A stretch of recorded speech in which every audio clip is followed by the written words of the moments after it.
So, I wanted to move on now to talk about the case of Kitani Sisal in Tanzania. So this was a livelihoods program that was started from scratch when it was identified that sisal, which is this crop here, grew very well in the northern climate of Tanzania.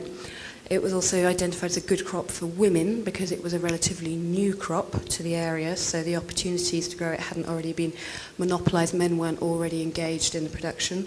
It would also be intercropped with vegetables, so food security and cash crop objectives being hit there.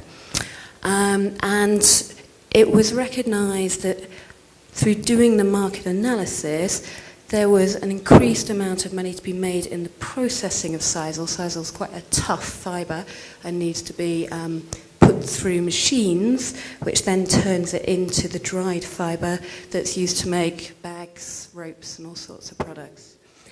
So it became clear that we needed investment for infrastructure and for assets to get equipment into the hands of entrepreneurs.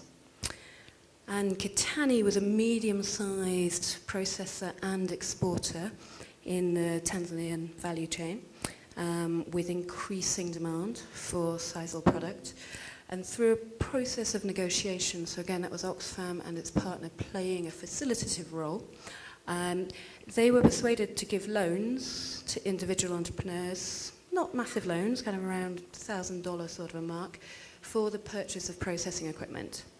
And those processes were then given to individual entrepreneurs who were identified.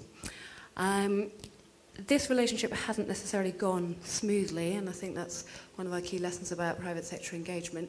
There is a critical role to be played in the negotiations as much as there is an easier, more neutral brokering role to be played, because the credit rates initially that Kitani were charging the individual entrepreneurs for that processing equipment were really quite usurious. They were up in double figures.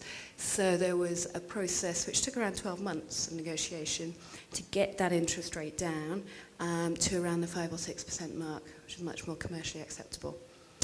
So that after a year of negotiation, that took place. And the incomes of Raspadora owners, of which there are several women among them, have increased by around 60%.